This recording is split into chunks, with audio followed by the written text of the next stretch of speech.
He was the ruthless billionaire CEO no one dared to question, but one accidental email from a poor HR staff changed everything. What he did to her next will shock you. Hi fam, welcome to Queen of Afrotales. If you're just tuning into this channel for the first time, please subscribe, give this video a thumbs up, and tell us where you are watching from. If you want to survive in Radiant Consults, Nigeria, you must have two things: strong liver and steady blood pressure. Because every day in that company felt like a battle inside a war. Radiant Consults wasn't just another financial firm. It was one of the most competitive investment management companies in Nigeria. Every deal carried high stakes, multi-million-dollar portfolios, and intense scrutiny from investors across Africa and beyond. And Angel Okafor had not only survived there for over 3 years as the head of human resources, but had equally thrived beyond every expectation and standards. Her job was to keep the company running smoothly, balancing executive demands, employee disputes, and company policies without losing her sanity. But nothing, not even her sharp professionalism, could prepare her for the war zone that was her CEO's office. Jonathan Adewale Badmus, the billionaire CEO of Radiant Consults, who had a reputation for strategic brilliance, perfectionism, impatience for delays, and ruthless decision-making. Forbes Africa had listed him on their top 10 most eligible billionaires for 5 consecutive years. Her billionaire boss was meticulous, proactive, and entirely too handsome for someone with such an intolerant personality. And if there were a prize for the most frustrating man in corporate Nigeria, he would win hands down. He rarely smiled, barely wasted words, and had a way of delivering criticisms that could reduce anyone's confidence to shreds. Every day at Radiant Consults was hectic, but Mondays were brutal. At exactly 7 a.m., she walked through the towering glass doors of the company's headquarters in Victoria Island, Lagos, heels clicking against polished floors, tablet clutched in her grip, mind already racing through the impossible to-do list awaiting her. The first task every morning was to review employee concerns, draft responses for executive approvals, and ensure the company remained compliant with evolving labor and financial laws. Followed by the day's agenda, and today's agenda are finalizing salary adjustments for senior managers, resolving an urgent leadership conflict in the investment banking division, preparing a performance review report for the CEO's meeting. At 8:45 a.m., she knocked briskly on the frosted glass doors leading to Jonathan's office. "Come in." She inhaled sharply, squared her shoulders, and stepped inside. The room was immaculate, just like the man himself.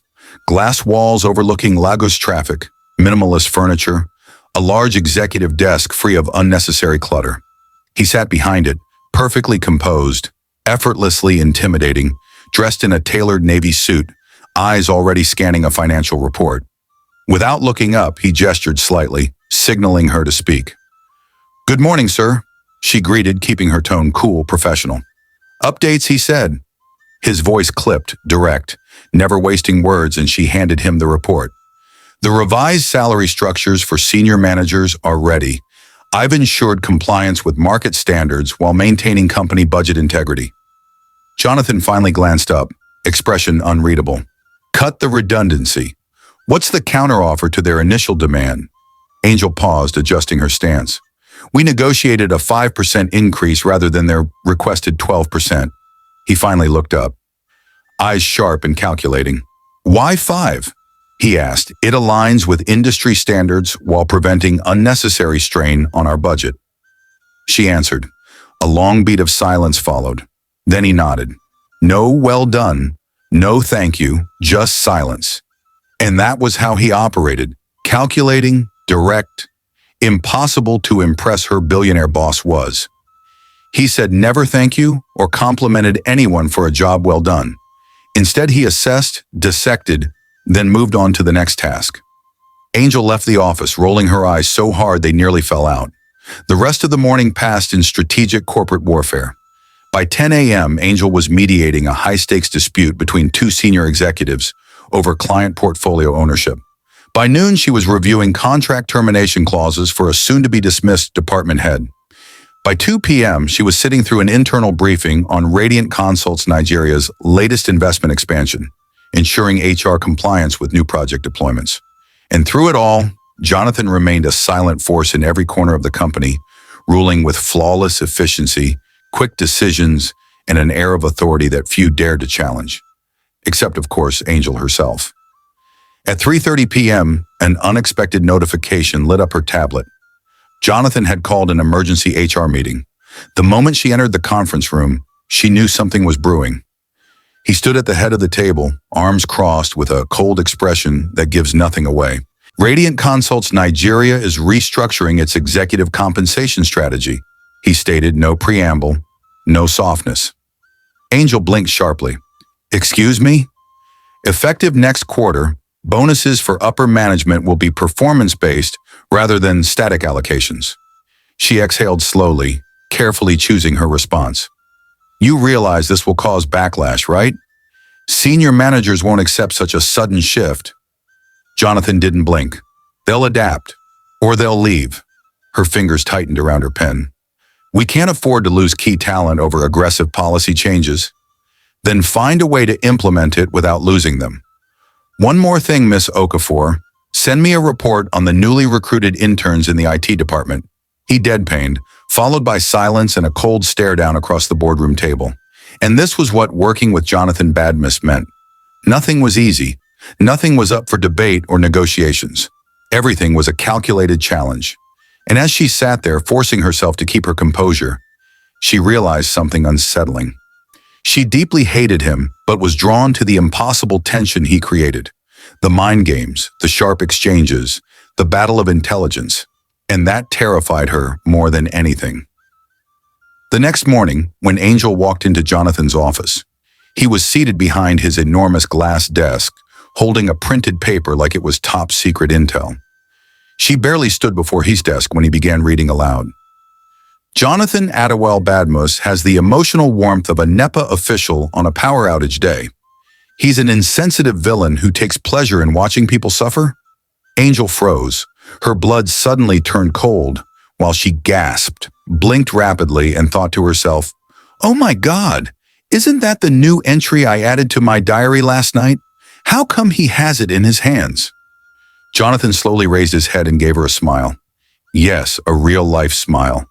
He raised a brow, then said, "Miss Okafor, it's shocking to see that you have such a strong venom under your constant prim and proper appearance.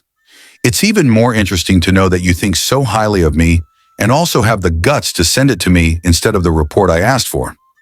He chuckled, then added, "In fact, it's the choice of words for me." Nevertheless, what truly unsettled her was the way he was smiling, the first real smile she had ever seen on his face. Her career was over, finished. She could barely breathe. Jonathan was seated behind his immaculate desk, posture calm yet unnervingly direct. He dropped the single printed page of the email, or rather her career suicide note, on top of the desk.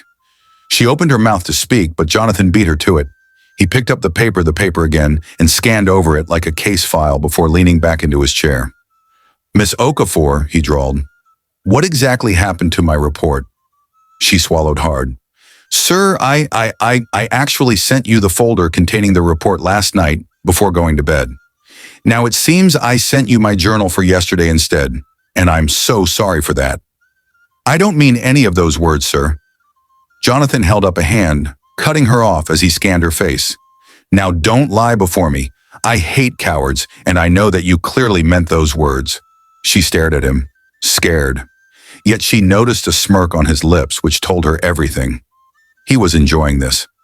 "You also think I take pleasure in watching people suffer," he mused, tapping the paper. Angel felt heat rise to her face. "Sir, she started again, but the words caught in her throat. "And this part," he continued, "he probably has a spreadsheet calculating how much joy employees are allowed before productivity dips." Angel's shoulders sank deeper. Finally, he placed the paper down at last, folding his hands neatly before resting his gaze on her. Sharp, calculated, and unreadable, as always. "You have strong opinions about me, Miss Okafor." She forced herself to hold his gaze. It was meant to be private," she said finally, voice steadier than she felt. Clearly, silence settled between them, thick, charged, impossible to ignore. Outside the windows, Lagos hummed with its usual energy, traffic, horns, distant music, the rhythm of life. Inside, Angel's heartbeat was louder than all of it combined. She could already hear her mother's Igbo voice in her head saying, "So you now go about insulting the same man whose company puts food on your table, eh? Your father's village people cannot be after you. Not after all my prayers and fasting for God to bless and protect you?" "I should fire you," Jonathan said at last, leaning forward slightly. Her pulse spiked. "But I won't," he said. She blinked. "You won't?" He tilted his head, studying her. "What would be the point?" he said simply. "This," he gestured to the paper, "is the most honest feedback I've received in years." She stared at him. He wasn't angry. He wasn't shouting. He was intrigued instead. Unbelievable. She had prepared herself for dismissal, humiliation, even legal repercussions. Instead, Jonathan was sitting there, looking at her like she was his most fascinating challenge yet. She had lost control of the situation, and the worst part, she had no idea how to get it back. After that incident, Jonathan's attitude changed. Instead of avoiding her, he started challenging her more, pushing her in meetings, teasing her over company decisions, casually dropping references to her infamous email in one-on-one conversations. At first, it was infuriating. Then it became something else entirely. Because under the sharp remarks and lingering glances, Angel started seeing another side to him, the man beneath the CEO title, and that terrified her more than her mistake. Their interactions subtly changed after that. Instead of seeing her as just another executive who kept things running smoothly, Jonathan started respecting her strategic mind. Instead of treating her as an obstacle, Angel started seeing the depth of his leadership decisions. Their disagreements became less personal, more intellectual, and with every exchange, the tension between them shifted into something neither fully understood yet. Then came Radiant Consults, Nigeria's biggest corporate milestone yet, a $2.5 billion infrastructure investment fund aimed at developing smart cities in Lagos, Nairobi, and Accra. And Jonathan was determined to win it. He pushed for aggressive expansion, while Angel worked behind the scenes to prepare the company for the inevitable cultural and organizational shifts. It was during one of these late-night sessions, reviewing the restructuring plans, that Angel caught Jonathan softening slightly, his sharp, methodical persona giving way to something more reflective.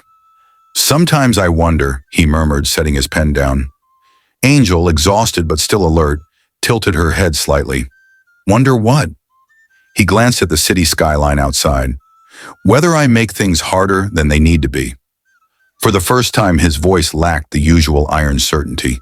Angel felt herself staring, caught off guard by the rare vulnerability.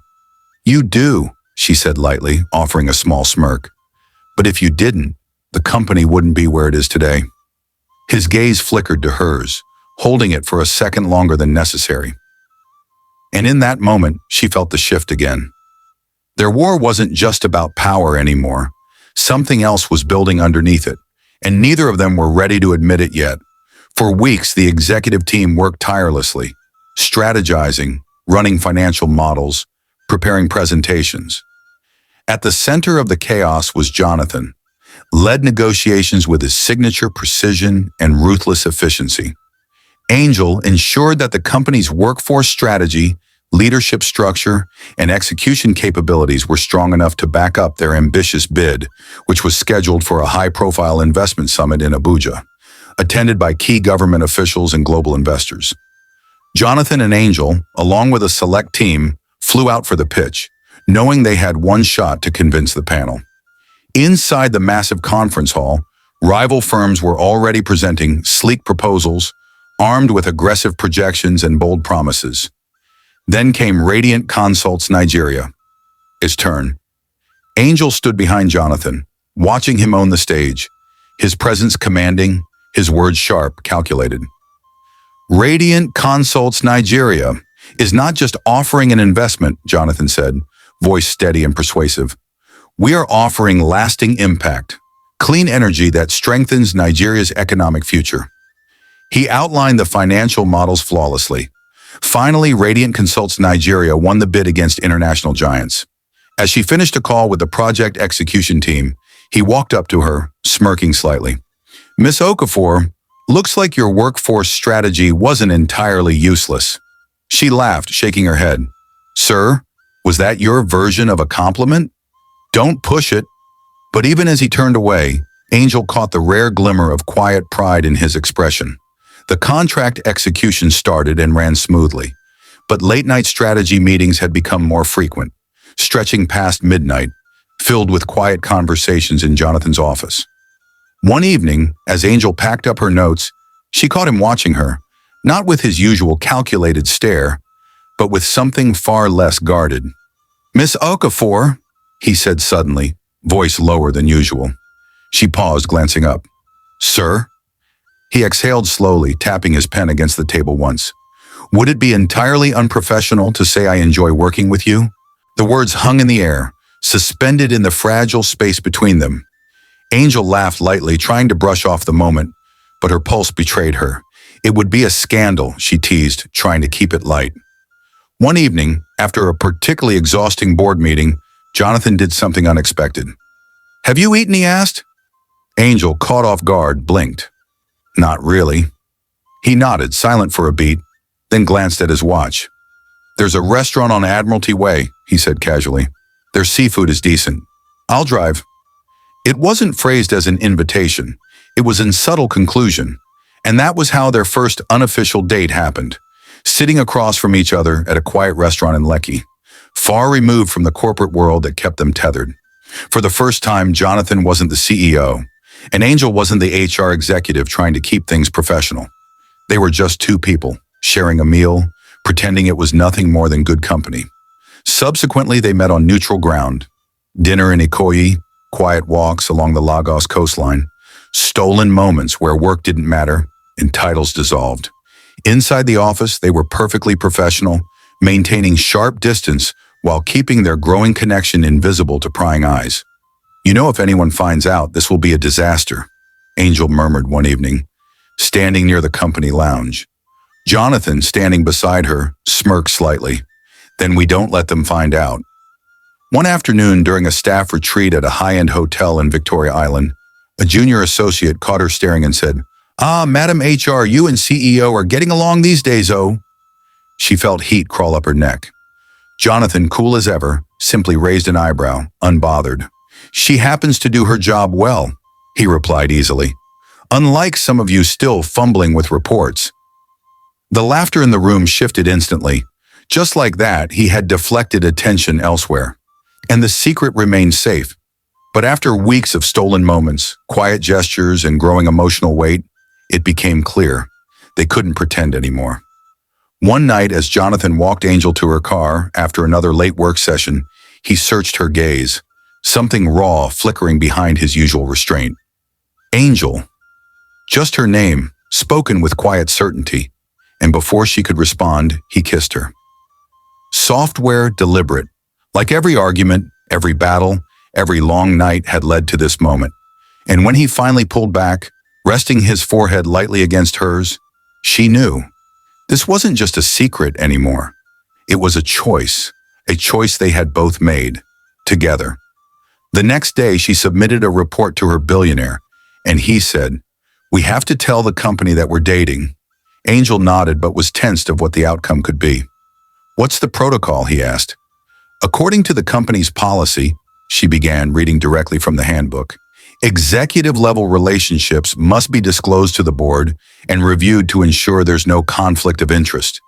His lips twitched slightly, amusement flickering. "Sounds like a fantastic time."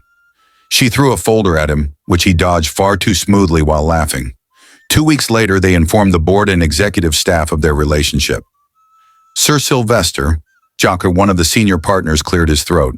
"Are you both aware of the corporate relationship policy, which requires transparency in decision-making and mandates that neither party use their influence in favor of the other, and if violated, demotion or even loss of position follows?" "We are," they replied smoothly, "and we will uphold every standard required of us." Jonathan added calmly and composed as always. Angel glanced at him and noticed that he wasn't just answering professionally. He was protecting her. After several long minutes of questioning, reviewing company rules, and ensuring absolute ethical compliance, the meeting wrapped up. Officially, they were cleared to continue their relationship, professionally and personally. The announcement spread through the office like wildfire. The employees, many of who loved Angel and others who had suspected a shift in her interactions with their boss, reacted with varying degrees of amusement, congratulatory words, intrigue, and outright curiosity. One afternoon, while reviewing reports, Angel caught two junior executives whispering near the HR lounge. "Omo, the CEO actually managed to charm HR madam? If this guy can date her and still meet investment deadlines, maybe there's hope for me too." She smiled, greeted, and walked past them with pointed professionalism. Jonathan, on the other, found every single reaction absolutely entertaining. At one point, the CFO jokingly pulled him aside and said, "You could have warned us, Badmus." "Where's the fun in that?" he answered mischievously. Since their relationship became known in their office, nothing changed in their professional conduct. And that, more than anything, proved that they weren't just dating. They were disciplined, balancing power, professionalism, and a bond that had only strengthened through challenges. Angel scrolled through her phone after long hours of work one Friday evening when a message popped up on her screen. "Have you seen this?" Attached was a photo, a blurry image of Jonathan at a private lounge in Ikoyi, seated too close, too familiar, too intimate with another woman. Angel's stomach dropped. It wasn't business-related. It wasn't just coincidence. It was betrayal. She didn't wait. She didn't hesitate. That night, she marched straight to his apartment. She knocked sharply. Immediately, Jonathan opened the door. He knew why she was there, but he didn't speak first, so Angel did. "Tell me the truth." Silence stretched between them, thick, suffocating, unrelenting. "Are you seeing someone else?" His jaw tightened, eyes flickering with something unreadable. And that was all the confirmation she needed. Angel exhaled sharply, shaking her head. "You could have just told me, Jonathan." Jonathan's eyes darkened. "Angel, no." She lifted a hand, stopping him. "We're done. You made a choice. Now I'm making mine." With that said, she left. There was no shouting, no chaos, no drama. Just a woman walking away. Just a man standing there watching her leave, thinking how to sort things out. Angel had convinced herself that she was done. Done with Jonathan Attawale Badmus. After the confrontation, she had walked out of his apartment, leaving behind anger, heartbreak, and unfinished sentences. And Jonathan? Jonathan had let her go. At least, that's what she thought, until the next morning when he showed up at her doorstep as early as 5 a.m. "My love, it's not what you think. I let you go last night because I wanted you to calm down enough to stand my presence and listen to my explanation. You said you wanted the truth, and I'm here to tell you that," Jonathan began while standing at the entrance of her apartment. Angel's arms were crossed, expression unreadable. "So you're finally ready to admit it?" "Admit what?" he countered smoothly, eyes unwavering. "Something I didn't do?" She scoffed. "You expect me to believe that woman was just another investor?" Jonathan exhaled slowly, dragging a tired hand down his face. "No," he admitted. "She wasn't an investor. She was—" He hesitated, then finally said it. "She was my ex." Angel's breath hitched, heart stuttering for a fraction of a second before she masked it with indifference. "Oh, how convenient," she muttered sarcastically. "Angel," Jonathan said sharply, frustration lacing his tone. "She showed up unannounced while I was eating at the restaurant and tried sitting on my lap, which I declined, and I guess your informant couldn't capture that. She had wanted to talk to me before that incident, and I never gave her the time or audience. She claims she wants me back." Silence. A long, tense, deafening silence. Angel's stomach twisted. Of course she wanted him back. Who wouldn't? Jonathan was powerful, wealthy, desirable, the kind of man women fought over. And yet he had chosen her, hadn't he? But emotions were more stubborn than logic, and doubt was still a shadow in the room. Jonathan pulled out his phone. "You don't believe me? Fine. See for yourself." He handed her the device, a series of messages from his ex, dated weeks before the lounge incident. Angel scanned through them. "Baby, I know we ended things, but I miss you. Let's meet. We need to talk.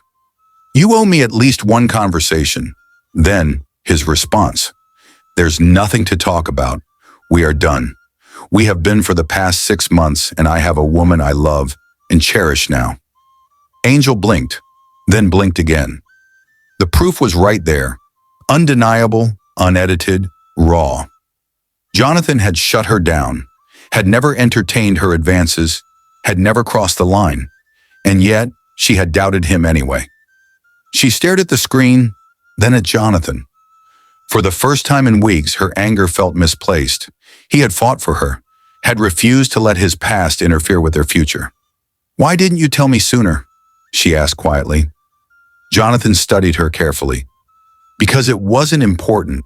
I can't waste my time with you talking about an old flame who means nothing to me anymore. She isn't even a threat, so why bother? I'm sorry.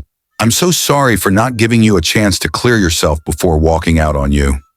I'm sorry for calling off our relationship in anger," she whispered, remorseful. Jonathan laughed and replied, "You call off our relationship? Sweetheart, I never noticed.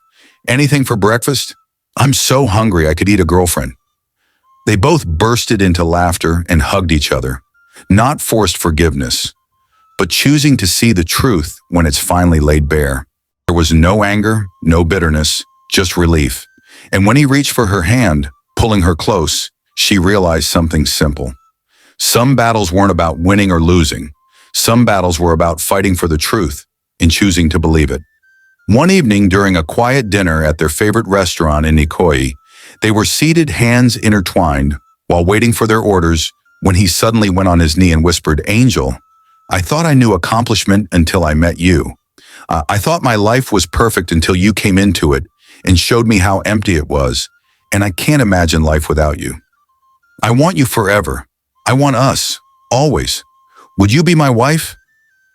Then came the dramatic entrance of a saxophonist playing and the sudden appearance of their family and friends, including her mother in the background. It was then she noticed the different decoration in the dinner.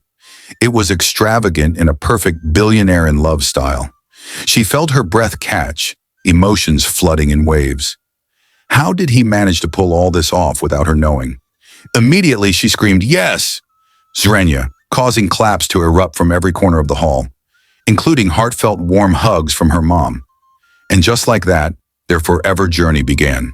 Her bridal shower was held 2 months after the proposal. It was organized by her closest friends and her wedding planner, and was held in a luxury 5-star hotel in Lekki. The event was fun-filled with lots of laughter, games, stories, and heartfelt wishes. Her best friend Mercy led the bride-themed trivia, while her sisters made sure she was dressed in elegant satin and adorned with a bridal crown. "Angel, are you ready for this?" someone teased, raising a glass and a toast. She laughed, shaking her head. "I've never been more ready." And in that moment, surrounded by love and laughter, she knew she was stepping into something extraordinary. Interestingly, her traditional marriage was a sacred celebration, filled with rich customs, ancestral blessings, and deep family bonds as an Igbo woman she is. The outstanding ceremony held at her family home in Anambra State. It was an occasion of music, dance, vibrant outfits, and cultural rites passed down generations. The Igbankwu ceremony, the official wine-carrying ritual, marked the defining moment. Dressed in a stunning black and gold Isiagu attires, she gracefully carried a cup of palm wine, scanning the gathering of guests to find her groom. Jonathan, dressed in a matching Isiagu attire, waited patiently, and as she walked toward him, smiling, determined, full of love, she offered him the cup, a symbol of her choosing him as her husband. The elders cheered, the guests applauded, and their families celebrated the union of 2 hearts, 2 traditions, 2 worlds. Days later, in an elegant yet intimate setting, they signed their marriage certificate, officially binding them in law, in commitment, in forever. It was simple, straightforward, yet profoundly meaningful. "We did it," she whispered after signing, gripping his hand tightly. "We did," he replied, eyes holding hers with quiet certainty. Their marriage was no longer just a promise. It was a legal, undeniable, unbreakable bond. Their church wedding was a vision of elegance and faith, held in a grand cathedral in Lagos. Angel walked down the aisle in a breathtaking white gown, her father beside her, the chorus of hymns filling the space. Jonathan waited at the altar, watching her, completely overwhelmed by the depth of what this moment meant. "I promise to love you fiercely, patiently, and endlessly," Jonathan vowed, voice steady, raw with emotion. "I promise to stand by you through every storm and every sunrise." These vows they made to each other before God and men. At last the priest announced, "I proclaim you man and wife. Now you may kiss the bride." Jonathan passionately kissed his wife. Angel Kioma Badmus, his missing rib and right-hand man in the corporate world. Their life evolved from career milestones to private getaways, from facing challenges to celebrating victories, while their love grew deeper, stronger, more unwavering. And as they expect their first child together, they realized one truth. Love wasn't just about surviving challenges. Love was about choosing each other, again and again, forever.